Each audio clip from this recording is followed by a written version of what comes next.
Hello மக்களே, ஜானகி மாயா செம இன்ட்ரெஸ்டிங்காக போயிட்டுருக்கு. நம்ம ரகுராம் சொத்தை விற்கிறாங்கன்னு தெரிஞ்ச உடனே அதை வாங்குறதுக்காண்டி ஒருத்தங்க வராங்க. அப்படியே அவங்களும் இந்த இடத்துல கெமிக்கல் ஃபேக்ட்ரி வந்துச்சுன்னா ரொம்பவே லாபமாக இருக்கும், நாங்கள் வேற உங்களுக்கு 2 மடங்கு இந்த பணத்தை தந்து சொத்தை வாங்கிக்கிறோம், எங்களுக்கு இந்த இடத்த தந்துருங்கன்னு சொன்னாலும் நம்ம ரகுராம் அதை கேட்குற மாதிரி இல்லை. எப்படி இருந்தாலுமே அந்த இடத்துல நான் கெமிக்கல் ஃபேக்ட்ரிக்கு கொடுக்க மாட்டேன்னு சொல்லிடுறாங்க. அதே சமயத்தில் பார்வதி கிட்ட போய் அந்த அதிகாரிகளும் பேச ஆரம்பிக்கிறாங்க. நீங்கள் மட்டும் இந்த இடத்த எப்படியாவது எழுதி தர வச்சிட்டீங்கன்னா அதுல கிடைக்கக்கூடிய பணத்துல 10% உங்களுக்கு நாங்க தந்துருவோம்னு சொல்லிட்டு சன்மானமாட்டு நம்ம பார்வதிக்கு தங்க நகைகளை கொடுக்குறாங்க. இதை பார்வதி கொஞ்சம் கூட எதிர்பார்க்கல. எப்படியாவது ஜானகி மூலமாட்டு இந்த இடத்தை எழுதி வாங்க வச்சிருன்னு சொல்லிட்டு பேச ஆரம்பிக்கிறாங்க. அதே சமயத்துல ரகுராம் அவங்களோட முடிவுல ரொம்பவே உறுதியா இருக்காங்க. நம்ம மாயாவுக்கு ஒரு கட்டத்துல பார்வதியோட சூழ்ச்சி எல்லாமே தெரிய வருது. எப்படி இருந்தாலுமே நம்ம மாயா எல்லா தடங்களையும் தாண்டி குடும்பத்தை ஒன்று சேர்த்துறாங்கன்னே சொல்லலாம். வீடியோக்குள்ள போறதுக்கு முன்னாடி நம்ம சேனலுக்கு சப்ஸ்கிரைப் பண்ணிடுங்க. அப்படியே பக்கத்துல இருக்க பெல் ஐக்கனும் கிளிக் பண்ணுங்க. அப்பதான் நான் போடுற வீடியோல உங்களுக்கு நோட்டிபிகேஷனா வரும். பசுபதியும் புவனேஸ்வர் கிட்ட சொல்ல ஆரம்பிக்கிறாங்க. ரகுராம் கைக்கு அந்த சொத்து கிடச்சிச்சுல, அந்த சொத்தை வச்சு எப்படியாவது பணமா மாத்தி குடும்பத்துல உள்ளவங்க எல்லாருக்குமே பங்கு வைக்க போறானாமா அப்படின்னு சொன்ன உடனே புவனேஸ்வரியும் யோசிக்க ஆரம்பிக்கிறாங்க. பாத்தியா, இவனெல்லாம் சும்மாவே விடக்கூடாது, அவங்க குடும்பத்துல ஏதாவது ஒன்று பண்ணணும்னு பசுபதி சொல்றாங்க. புவனேஸ்வரியும் இல்லைன்னா நம்ம எதுவுமே பண்ணணும்னு தேவையே இல்லை, ரகுராம் ஒரு தப்பான முடிவை எடுத்துட்டான், ஒரு குடும்பத்துக்குள்ள இப்படி ஒரு சொத்தை பங்கு வைக்கிறக்கூடிய விஷயத்துல எப்படினாலும் பிரச்சனை வரதான் செய்யும். வேற குடும்பத்துல எப்படியோ எனக்கு தெரியல, ஆனா கண்டிப்பா இந்த பத்மா பார்வதியெல்லாம் அந்த குடும்பத்துல இருக்கும்போது கண்டிப்பா இதுல பிரச்சனை வந்தே தீரோம்னா நம்ம எதுவுமே செய்யாண்டா, நம்ம வேடிக்கை மட்டும் பார்த்தா போதும் அப்படின்னு சொல்லிடுறாங்க. பசுபதி, நீ சொல்றதும் சரியாதாமா இருக்கு, சரி அவங்க குடும்பத்துல எப்படியும் ஒரு பிரச்சனை வந்தா சரின்னு சொல்லிட்டு யோசிக்கிறாங்க. பார்வதியும் சிவராமன் கிட்ட எல்லா விஷயத்தையும் சொல்லும் போது சிவராமனும் அண்ணன் எது செய்தாலுமே நல்லதா தான் இருக்கும், கரெக்டான முடிவா தான் எடுத்திருக்காங்க அப்படின்னு சொல்றாங்க. சரி, இந்த பணத்தை வச்சு நம்ம எப்படியாவது ரைஸ் மில் கட்டலாம், அப்படியே வாழ்க்கையில முன்னேறலான்னு சொன்ன உடனே பார்வதி, என்ன பேசுறீங்க, பேசாம அந்த பணத்தை வச்சு நல்லா ஜாலியா இருக்கிறத விட்டுட்டு ரைஸ் மில் தான் ஏற்கனவே இருக்குதுன்னு சொன்ன உடனே சிவராமன் பயங்கர கோபப்பட்டு பார்வதியை ஒரு கட்டத்துல அடிக்கவே வந்துடுறாங்க. என்ன சொல்ற பார்வதி, பணத்தை தேவையில்லாம வீணா செலவழிக்க முடியுமா, உனக்கு கொஞ்சமாவது அறிவு இருக்கா, நான் சொல்றபடியே நீ கேளுன்னு சொல்லிடுறாங்க. பார்வதிக்கு அந்த இடத்துல முகமே மாறி போயிடுது. இவங்க எல்லாருமே இப்படிதான், இவங்க எப்பவுமே அவங்க அண்ணன் சொல்றதை தான் கேட்டுட்டு அவங்க பின்னாடியே போயிட்டு இருக்காங்க. இந்த குடும்பத்துல நமக்குன்னு ஒரு மரியாதையே கிடைக்காது, கொஞ்ச நாள் இந்த குடும்பத்துல உள்ளவங்க எல்லாருமே நான் சொல்ற மாதிரி கேட்கிற மாதிரி வச்சிடணும்னு சொல்லிட்டு பார்வதி ஒரு திட்டத்தை போடுறாங்க. அதே சமயத்துல சீனுவும் நம்ம மாயா கிட்ட கேட்கும்போது மாயாவும் ரொம்ப நாளா எனக்கு டான்ஸ் ஸ்கூல் ஸ்டார்ட் பண்ணணும்னு சொல்லிட்டு ஆசையா இருக்கு, பேசாம பெரியப்பா தர பணத்தை வச்சுட்டு டான்ஸ் ஸ்கூல் ஆரம்பிக்கலான்னு இருக்குன்னு சொல்லிடுறாங்க. மாயா கிட்ட நம்ம சீனுவும், நீ சொல்றது எல்லாமே சரியா தான் இருக்கு மாயா, நல்லபடியா ஒரு டான்ஸ் ஸ்கூல் ஆரம்பிச்சு பெரிய ஆளா ஆயிடலாம் அப்படின்னு நினைக்கிறாங்க. ரகுராம குடும்பத்துல உள்ளவங்க எல்லாருமே கூப்பிடுறாங்க. என்ன நேத்தைக்கு சொன்னதை பத்தி ஏதாவது யோசிச்சு பார்த்தீங்களா, எல்லாரும் அந்த பணத்தை வச்சு என்ன பண்ணலான்னு இருக்கீங்கன்னு சொல்லிட்டு எல்லார்கிட்டையும் கேட்க ஆரம்பிக்கிறாங்க. நம்ம பத்மாவும் அப்படியே முழிச்சிட்டே இருக்காங்க. என்ன பண்றது, நம்ம மட்டும் அண்ணன் கிட்ட வீடு கேட்டு தாங்கன்னு சொன்னானா கேட்கவா போறாங்க, சரி நம்ம பாட்டுக்கு இருப்போம், வேற எல்லாரும் என்ன சொல்றாங்கன்னு கேட்டுட்டு இருப்போம்னு சொல்லிட்டு அமைதியாவே நிக்கிறாங்க. நம்ம மாயாவும் அதை வச்சு டான்ஸ் ஸ்கூல் ஆரம்பிக்க போறேன்னு சொல்லிட்டு பெரிய பாட்டை எப்படியாவது சொல்லணும்னு நம்ம மாயாவும் அந்த இடத்துல நின்றுட்டு இருக்காங்க. ரகுராமும் நம்ம சிவராமன் கிட்ட கேட்க ஆரம்பிக்கும் போது சிவராமனும் நான் ரைஸ் மில் வைக்கலான்னு இருக்கேன்னு சொன்ன உடனே நம்ம ரகுராம் அந்த இடத்துல ஏற்கனவே தான் நமக்குன்னு ரைஸ் மில் இருக்குல்ல, நீ வேற ஏதாவது தொழில் ஆரம்பிக்க பாரு சிவராமா அப்படின்னு சொன்ன உடனே சிவராமன் கொஞ்சம் வருத்தப்படுறாங்கன்னே சொல்லலாம். நம்ம பார்வதி சிவராமன் கிட்ட வந்து, பாத்தீங்களா உங்க அண்ணன் சொன்னதை நான் தான் நேற்றுக்கே சொன்னேன்ல, எப்படி இருந்தாலும் உங்க அண்ணன் தனியாட்டு தொழிலெல்லாம் பண்ண விடவே மாட்டாங்க, அது மாதிரி தான் நடக்குதுன்னு லைட்டா நம்ம சிவராமன் கிட்ட சொல்ல ஆரம்பிக்கிறாங்க.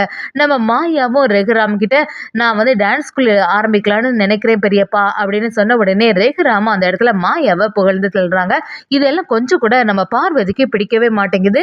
ரகுராமும் மாயா என்ன முடிவு எடுத்திருக்கான்னு பாத்தீங்களா, அதே மாதிரி ஒரு சிறப்பான முடிவை எடுத்துட்டு வாங்க அப்படின்னு சொல்லிட்டு எல்லார்கிட்டையும் பேசிட்டு இருக்கும்போது 2 அதிகாரிகள் அந்த இடத்துக்கு வராங்க. ரகுராமும் என்னாச்சு, எதுக்கு என்ன பார்க்க வந்திருக்கீங்க அப்படின்னு விசாரிக்க உடனே, உங்களுக்கு பரம்பரை சொத்து ஒன்று கேஸ்லேயே இருந்துச்சுல, அது ஜெயிச்சிட்டுல, இப்போ அந்த சொத்தை விற்கலான்னு சொல்லிட்டு நாங்கள் கேள்விப்பட்டோம், நீங்கள் விற்க போறீங்களா அப்படின்னு கேட்கும்போது ரகுராமும் ஆமா அந்த இடத்துல விற்க தான் போறேன்னு சொன்ன உடனே அந்த அதிகாரிகளும் அதை நாங்கள் வாங்கிறதுக்கு தான் வந்திருக்கோம் அப்படின்னு சொல்றாங்க. ரகுராமும் அந்த இடத்துல நீங்க என்ன பண்ண போறீங்கன்னு விசாரிக்கும் போது அந்த இடம் வந்து கெமிக்கல் ஃபேக்டரிக்கு சரியான இடம்.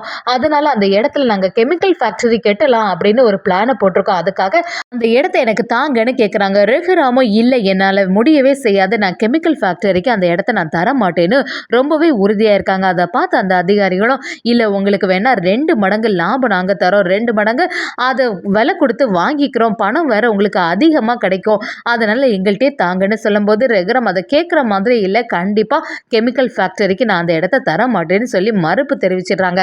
ஆனா நம்ம பத்மாவும் பார்வதியும் ரொம்பவே ஆசையா இருந்தாங்க. எப்படியாவது பணம் நெறைய கிடைக்கும். அத வச்சு நம்ம ஏதாவது பண்ணிக்கலாம்னு சொல்லிட்டு பார்த்தா, இவங்க இப்படி சொல்லிட்டாங்களே!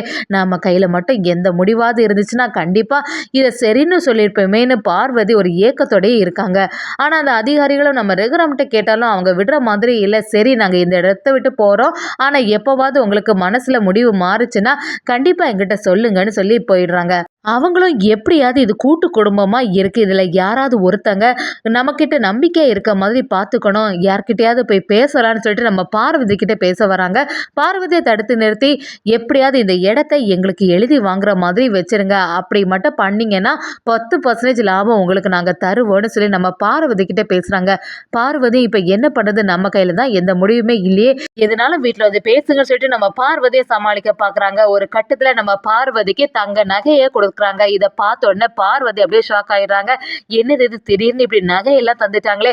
சரி என்னால முடிஞ்ச வரைக்கும் வீட்ல பேசி அந்த இடத்த உங்களுக்கே விக்கிறது மாதிரி நான் பார்க்குறேன்னு சொல்லிடுறாங்க. நாங்க உங்கள தான் நம்பி இருக்கோம்னு அந்த இடத்துல அந்த அதிகாரிகளும் சொல்லிட்டு கிளம்பிடுறாங்க. பார்வதிக்கும் ஒண்ணுமே புரிய மாட்டேங்குது. இப்ப என்ன செய்றது? நம்ம சொன்னா யாருமே கேட்க மாட்டாங்களே! எப்படியாவது இந்த இடத்த அவங்களுக்கு குடுத்துறணும். அப்பதான் 2 மடங்கு லாபம் மட்டும் கிடைக்காது. அவங்களும் நமக்கு இத்தனை % கமிஷன் தருவேன்னு வேற சொல்லியிருக்காங்க. எப்படியாவது இத வித்து குடுக்கணுமே அப்படின்னு பார்வதி நினைக்கிறாங்க. நம்ம சொன்னா எதுவுமே எடுபடாது. எப்படியாவது ஜானகி அக்காகிட்ட போய் பேசிட வேண்டியதான்னு சொல்லிட்டு ஜானகி சமையல் பண்ணிட்டு இருக்கும்போது அந்த இடத்துக்கு பார்வதி போறாங்க. பார்வதி ரொம்பவே தயக்கமா இருந்துட்டு இருக்கத பார்த்து நம்ம ஜானகியும் என்ன பார்வதி நீ என்கிட்ட ஏதாவது சொல்லணும்னு வரியா அப்படின்னு கேட்கும்போது நம்ம பார்வதியை சொல்ல ஆரம்பிக்கிறாங்க. என்னக்கா எல்லாம் அந்த சொத்துக்கு விற்கக்கூடிய விஷயம்தான். அந்த சொத்தை வாங்குறதுக்காண்டி தான் இத்தனை பேர் போட்டி போட்டு வந்திருக்காங்கல்ல. அது வேற நமக்கு 2 மடங்கு லாபம் வேற கிடைக்க போகுது. பேசாம அந்த சொத்தை அவங்களுக்கே வித்துடலாம்ல. இதை பத்தி நீங்க பேசக்கூடாதா அப்படின்னு ஜானகி கிட்ட கேட்கும்போது ஜானகியும் நான் என்ன பண்றது அவங்களோட முடிவு தான்.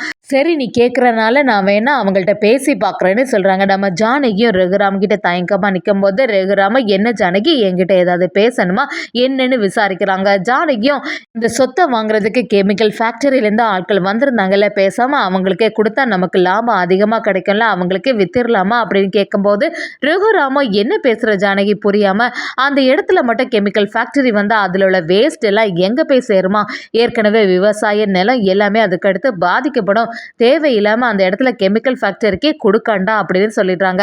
ஜானகிக்கு இப்பதான் புரிய ஆரம்பிக்குது. ரகுராம் ரொம்பவே உறுதியா இருக்காங்க அவங்க முடிவுல. எப்படி இருந்தாலும் அந்த ஃபேக்டரிக்கு நான் கொடுக்க போறது இல்லைன்னு. அதே சமயத்துல இதை பார்த்துட்டு இருந்த பார்வதி அப்படியே அதிர்ச்சி ஆயிடுறாங்க. இப்ப என்ன பண்றது? நம்ம வேற அவங்கள்ட்ட வாக்கு கொடுத்துட்டோமே, எப்படியாவது இதை சரி பண்ணணுமேனு நினைக்கிறாங்க. அதே சமயத்துல நம்ம பார்வதியோட வேலைகள் எல்லாத்தையுமே தெரிஞ்சுக்கிட்ட மாயாவும் ஒரு வழியா எல்லாத்தையும் சரி பண்ணி குடும்பத்துல வர பெரிய பிரச்சனையை தடுத்து நிறுத்திடுறாங்கன்னே சொல்லலாம்.